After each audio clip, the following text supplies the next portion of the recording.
술 마신 다음날 숙취를 빨리 없애는 방법. 30년 지기 친구와의 오랜만의 만남. 너무 들뜬 마음에 소주 한 병, 맥주 2병, 또 누가 따라주는 대로 한 잔, 2잔. 그렇게 정신없이 술을 마셨습니다. 그날 분위기가 너무 좋았고 오랜만에 만난 친구들과의 수다는 끝이 없었죠. 하지만 그 대가는 너무나 혹독했습니다.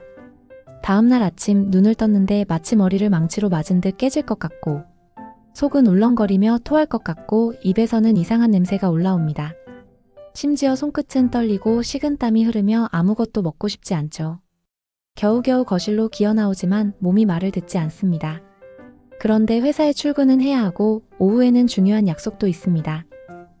후회 막심합니다. 어제 술잔만 하나 덜 들었어도 이렇게까지 힘들지는 않았을 텐데 말이죠. 혹시 여러분도 이런 적 있으신가요? 숙취는 단순한 불편함이 아니라 우리 몸이 독성 물질과 싸우며 신음하는 소리입니다. 무시하다가는 큰 병으로 이어질 수도 있습니다. 오늘은 바로 이 술 마신 다음날 숙취를 빠르게 해소하는 방법에 대해 아주 자세히 알려드리겠습니다. 단순히 해장국 먹는다고 해결되는 게 아닙니다. 과학적으로 증명된 방법들, 실제 의사들이 추천하는 해소법, 그리고 잘못 알려진 속설들까지 낱낱이 파헤쳐 보겠습니다. 첫 번째, 수분 보충은 숙취 해소의 기본 중 기본입니다. 술을 마시면 소변이 자주 마려운 이유, 바로 이뇨작용 때문이죠. 이로 인해 우리 몸은 탈수 상태가 되며 머리 통증, 어지러움, 피로감이 더 심해집니다. 아침에 일어나자마자 미지근한 물을 한두 잔 천천히 마셔주세요. 가능하면 전해질이 포함된 이온 음료, 혹은 생수의 꿀과 소금을 조금 타서 마시는 것도 좋습니다. 특히 따뜻한 보리차나 꿀물은 위에 자극을 주지 않으면서 수분과 당분을 함께 보충할 수 있어 효과적입니다. 두 번째, 당분 섭취로 저혈당을 예방하세요. 술을 마시면 간이 알코올 분해에 집중하느라 당을 제대로 만들어내지 못합니다. 그 결과 혈당이 급격히 떨어지면서 두통, 어지러움, 손떨림, 식은땀 같은 증상이 나타나는 거죠.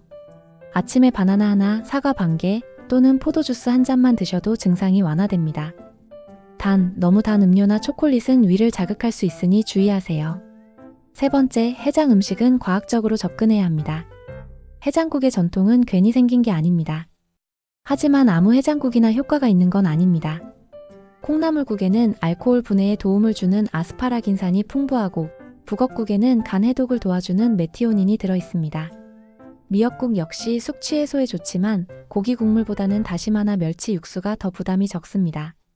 반면에 기름진 순댓국이나 얼큰한 뼈 해장국은 일시적으로 속이 풀리는 느낌을 줄 수 있지만 오히려 위장을 더 자극할 수 있습니다.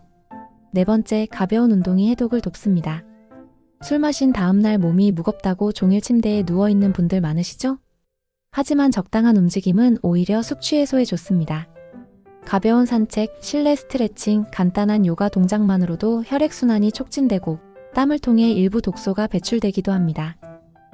무리한 운동이나 등산, 사우나, 과한 땀 흘리기는 금물입니다. 심장에 무리를 줄 수 있습니다. 다섯 번째, 숙취 해소에 좋은 영양제나 성분을 활용하세요. 최근 연구에 따르면 헛개나무 추출물, 밀크시스런건키, 나이아시나마이드, 타우린 등이 간 해독과 알코올 분해를 도와주는 것으로 알려져 있습니다. 실제로 의사들이 추천하는 숙취 해소제에도 이런 성분들이 포함돼 있죠.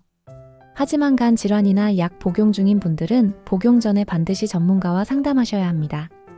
여섯 번째, 커피와 진한 녹차는 오히려 독이 될 수 있습니다.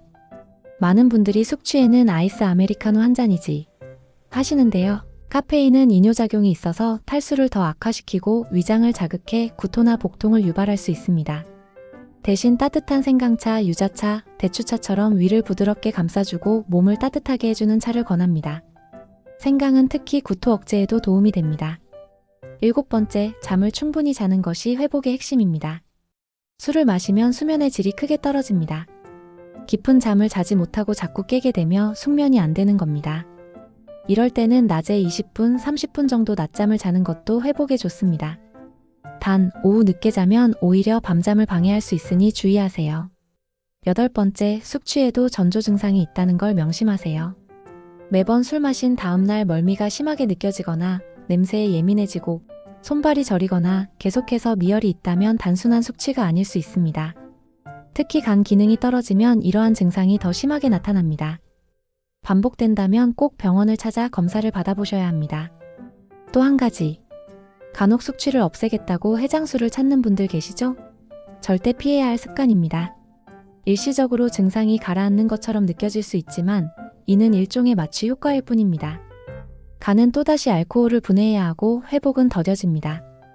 더군다나 해장술이 반복되면 알코올 의존으로 이어질 가능성도 있습니다. 술은 적당히 마시면 삶의 활력소가 될 수 있지만 잘못 마시면 다음날 몸과 마음에 큰 대가를 치르게 됩니다. 오늘 알려드린 숙취 해소법 한 번에 다 지키긴 어렵더라도 한두 가지라도 실천해보세요. 분명히 차이를 느끼실 겁니다. 오늘도 도레미 건강의 영상을 시청해주셔서 감사합니다. 오늘의 영상이 도움되셨다면 좋아요와 구독, 알람 설정 부탁드립니다. 오늘도 건강한 하루 보내세요. 감사합니다.